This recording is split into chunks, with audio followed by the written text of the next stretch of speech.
Right, so we now know that Anthony Joshua will be back in action and back on these shores as he takes on old sparring partner Daniel Dubois in a huge domestic showdown at Wembley Stadium. Now, this is going to be the first UK show brought to us by His Excellency Turki Al Sheikh as part of the Saudi Riyadh season, and I honestly cannot wait for this one. Two Brits that both had steep come-ups, both suffered setbacks along the way, both lost to the division's number one in Alexander Usyk, and now are both showing great form under their new trainers. Now, the bookmakers have got Anthony Joshua as a sizable favourite in this one, and part of me completely understands why.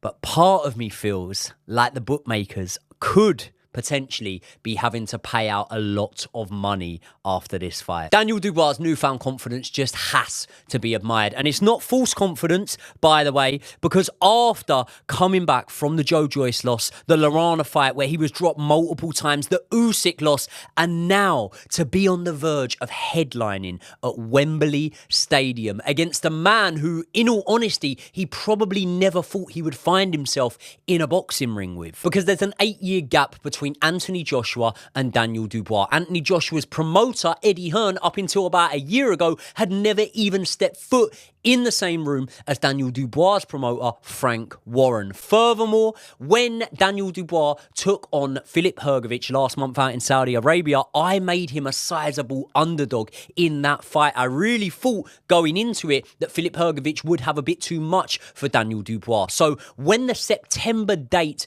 was initially rumoured for Anthony Joshua, I remember thinking that we could be seeing AJ against Hrgović, possibly AJ against Zhilei Zhang. So to say that this fight almost came out of nowhere would probably be an understatement. But please don't mistake the newfound relationship between AJ's promoter Eddie Hearn and Daniel Dubois' promoter Frank Warren as being the sole reason why we are now seeing this fight. Because if we're looking at options for big fights that could sell out Wembley Stadium next for Anthony Joshua, I believe that there are only 3 names that could maybe do that: Zhilei Zhang, Joseph Parker, or Daniel Dubois. Now, Zhilei Zhang is one dangerous man, but I would never suggest Anthony Joshua would swerve a potential fight with Zhilei Zhang. You've got to remember that, albeit in a different format, he has competed against Zhang as an amateur. AJ got the better of that one, but remember, that was only a 3-round amateur bout with bigger gloves, with head guards, and it was a long, long time ago. A long time, by the way, which may actually favour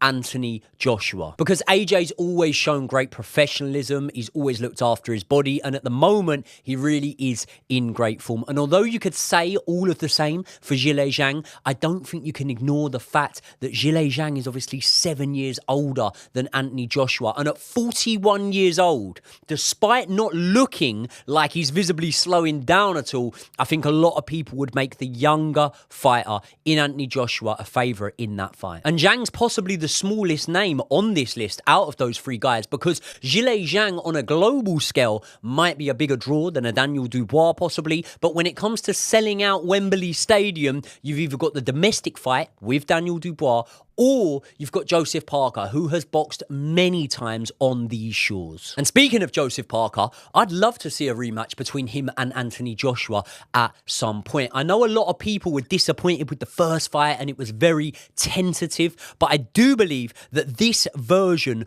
of Joseph Parker is very, very different now. So is AJ, by the way. But one thing I would say is AJ never really seemed gun-shy in the big showdowns. He never had that fear of pulling the trigger, whereas Joseph Parker very much did seem gun-shy in those fights. But now he has found a new lease of life under trainer Andy Lee, and I do think that going into an AJ fight now, Joseph Parker would be supremely confident. He would go in there with bad intentions, looking to do a job on Anthony Joshua. But ultimately, I actually feel like this is a win-win situation for Anthony Joshua, because the easiest man to prepare for on that 3-man list that I just named is also the man that would definitely sell the most tickets when it comes to packing out Wembley Stadium, and that is Daniel Dubois. Now notice I say the easiest to prepare for and not just the easiest out of those 3s, because I don't know how Dubois would get on against a Zhang or against a Parker,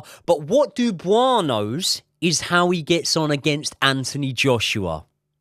Kind of. Because these two have actually sparred many, many rounds of each other. Earlier on in his career, Daniel Dubois claimed to have dropped Anthony Joshua in sparring. And that may be true, you know, but ultimately I do think that sparring.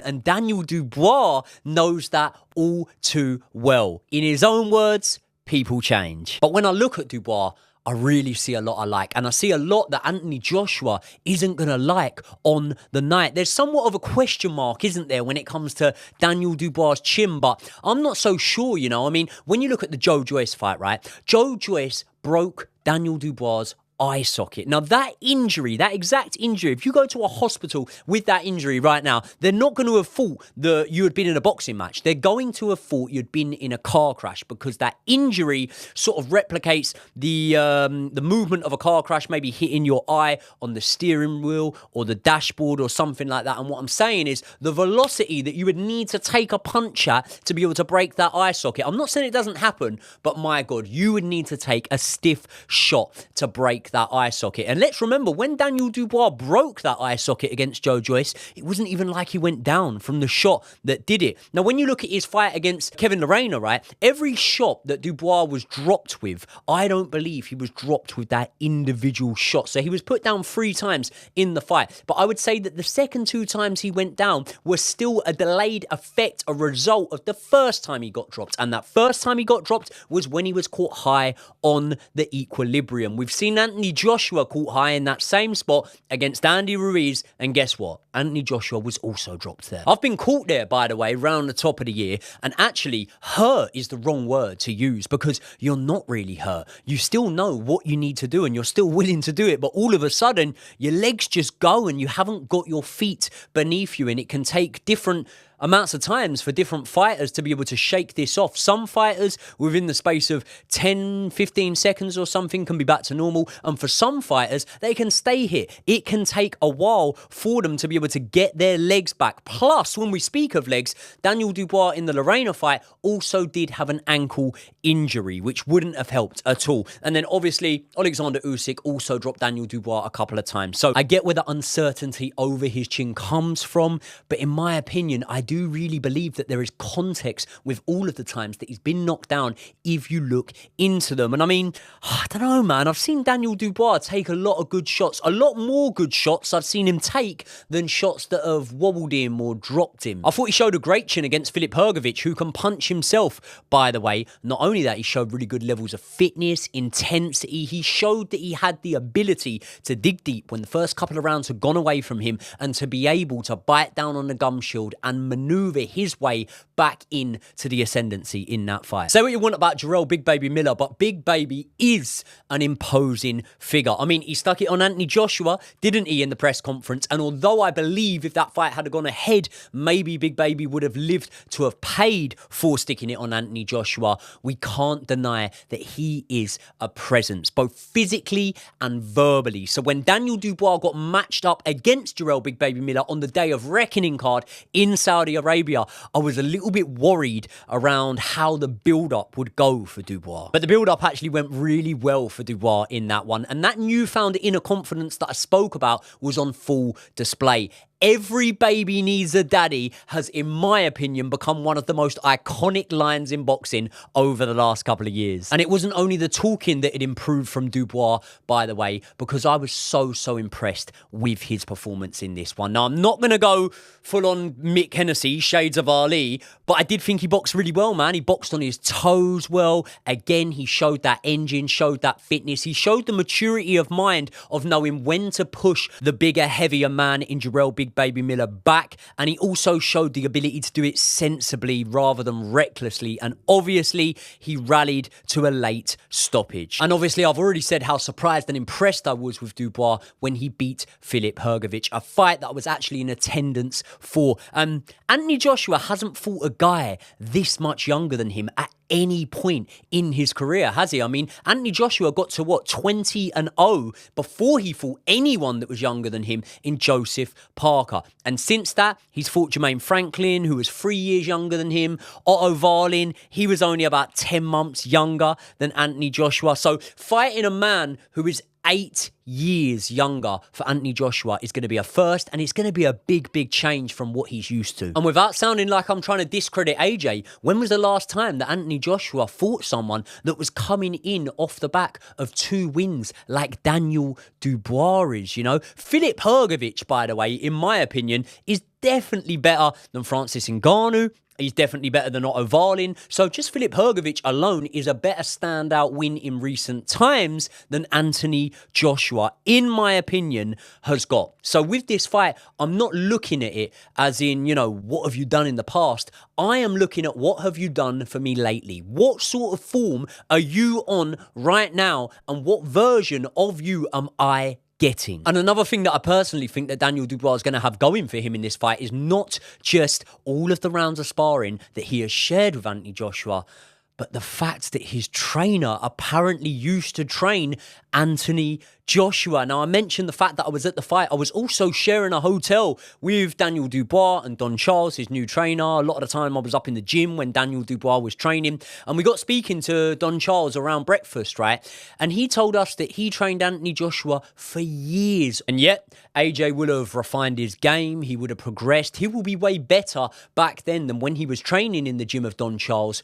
But I would put my money on it now that if my old trainer had to prepare a fighter for a fight against me, he is going to have some inside knowledge. He is going to know maybe some less glaringly obvious weaknesses that I have in my game. And I'm not saying that this is going to swing the fight in Daniel Dubois' favour, but what I am saying is it can hardly hurt, can it? I'm just saying, I think that Daniel Dubois does have a real chance in this fight. And I think if you were to play this fight out multiple times, you'd probably have multiple winners. But the bookmakers will open up with Anthony Joshua as a favourite going into this one. I looked on Odds Checker and they've got him at around 5-1 on. And let's be honest, it's for good reason, isn't it? Because Anthony Joshua's in the best form we've seen him in for about 6 years. He's looked destructive against Wallin and Ngannou. He's got the UK fans back on his side now, hasn't he? Like, there was a point when, I'm not saying the boxing public turned on Anthony Joshua, but he wasn't really flavour of the month. He moved down from boxing in stadiums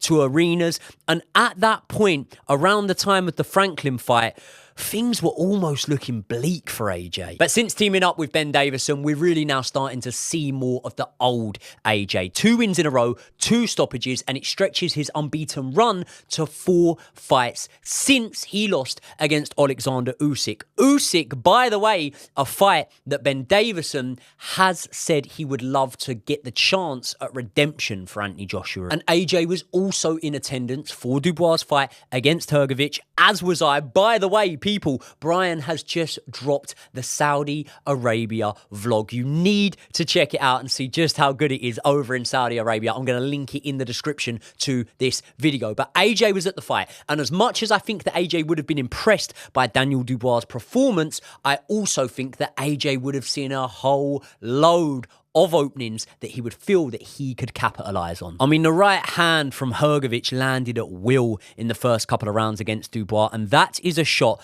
that AJ himself has landed on many men, and the difference between AJ and Hrgović is Joshua's a combination puncher, miles better than Filip Hrgović when it comes to combination punching. I mean, you got to give it to AJ, man. He's probably the best finisher in the heavyweight division, really, isn't he? When AJ gets you hurt, more often than not, he is not letting you off the hook. And the difference between AJ and Hrgović is when Anthony Joshua lands that right hand, I put my money on it that he follows it up with 3 or 4 perfectly timed shots that will have been perfectly executed over and over and studied in the gym under the watchful eye of Ben Davison, who I would also say probably has already come up with multiple game plans in which he feels that AJ can beat Dubois. But despite AJ being on great form and with a great trainer, this is the heavyweight division. And in the heavyweight division, every fighter has a puncher's chance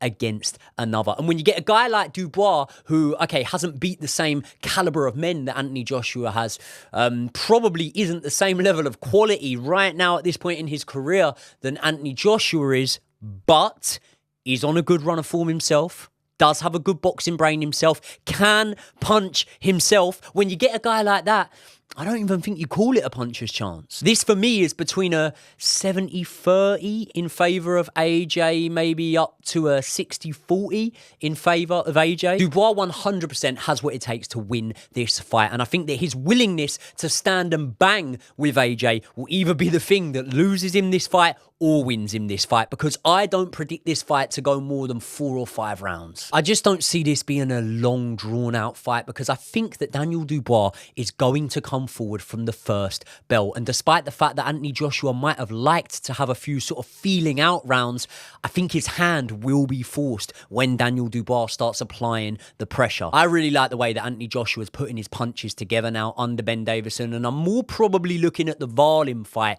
to be able to gauge that opinion. If I had to hedge my bets right now, I think that I would go with Anthony Joshua in this one. But a Daniel Dubois win also wouldn't surprise me. Fuck me, that is fence sitting, if ever I've seen it. Oh, I don't know. I feel like Anthony Joshua gets this one done. But again, as I say, man, I really, really don't know. Daniel Dubois is definitely going to be the toughest test for Anthony Joshua he's had domestically, and definitely the toughest test he's had since falling short against Usyk. And one punch in the heavyweight division can change everything. And by the way, every single fighter in the heavyweight division, including Anthony Joshua, can be hit. So if Dubois hits you, he's got the power to be able to get anyone out of there. But at this early stage, I really do think that I am going to back the momentum, the run, the training regime, everything that Anthony Joshua is moving forward with right now. And I am going to say that I think that Anthony Joshua gets over the line in this one. People, what do you guys think? Is this Anthony Joshua's toughest fight since Usyk? I would definitely say that Daniel Dubois is better than Jermaine Franklin, than an Otto Varlin, than a Helenius, and in Ngannou. It's very hard for us to know where he is or isn't at in boxing. Ultimately, I cannot wait for this one. I think, don't quote me on it, but I think we're going to be there. The Pain Game will be covering this one either way. So make sure you subscribe to The Pain Game. That is the panel that I'm on, covering all of the boxing with my good friend Brian, the True Geordie, and the rest of the boys. I'm going to link that channel in the description to this one. People, you made it round to the end of another video, so I've clearly done something right. So if I have, please do me a massive favour, hit the like button now. Also, subscribe to the channel if you are not already. Hit the bell so that you get a notification every time one of my videos goes live. Let me know your thoughts in the comments, and I will see you all in the next one.